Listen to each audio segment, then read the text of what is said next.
Écartez-vous.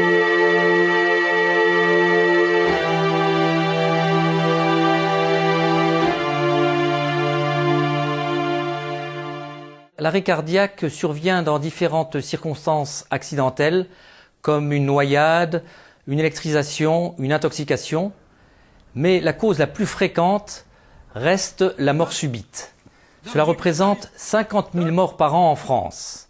Dans 80% des cas, cette mort subite est due à une fibrillation cardiaque. Alors, qu'est-ce que la fibrillation cardiaque? C'est une contraction anarchique du cœur. La seule façon de combattre cette anomalie, c'est de provoquer un choc électrique externe qui va permettre au cœur de battre de façon régulière.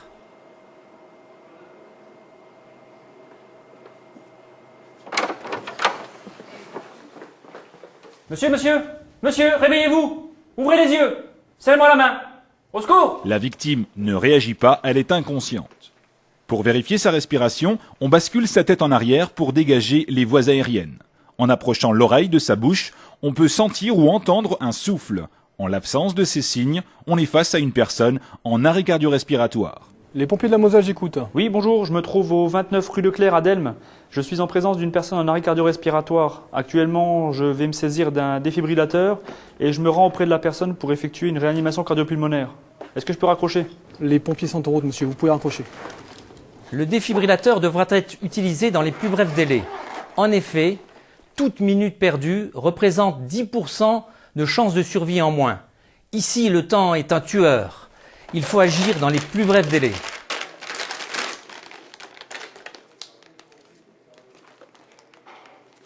Appliquez les électrodes sur la poitrine nue du patient. Branchez le connecteur des électrodes à côté du voyant clignotant.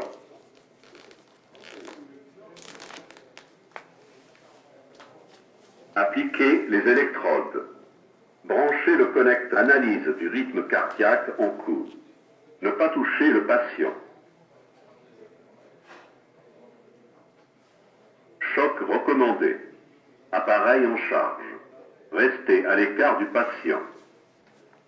Vous venez de le voir et de l'entendre, la mise en œuvre d'un défibrillateur est simple. Toute la procédure vous est dictée par l'appareil. Appliquez les électrodes sur la poitrine nue du patient.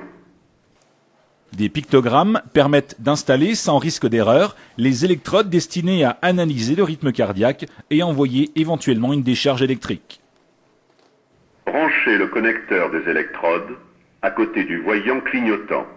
Analyse du rythme cardiaque en cours. Ne pas toucher le patient.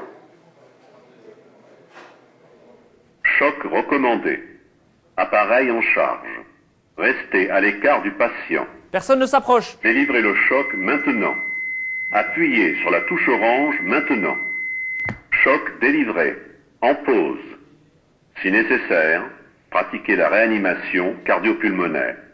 Le défibrillateur n'est pas la machine qui sauve. Pour toute victime inconsciente qui ne respire pas, il faut entamer une réanimation cardiopulmonaire. Pour cela, il vous faut vos mains, votre bouche. Votre victime doit tout d'abord être installée sur un plan dur, par exemple par terre. Pour les compressions thoraciques, il faut appliquer vos deux mains sur la poitrine dénudée de la personne, au centre de la poitrine. Et vous allez, bras tendus, comprimer 30 fois. Cette manœuvre a pour objectif de comprimer les vaisseaux sanguins afin de chasser le sang vers le reste du corps. Ensuite, vous êtes à proximité de sa bouche et vous allez libérer les voies aériennes supérieures, faire une bascule prudente de la tête vers l'arrière et souffler 2 fois dans la bouche de la victime.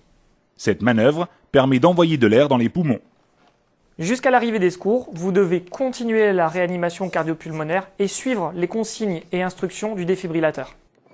Si nécessaire, pratiquez la réanimation cardiopulmonaire.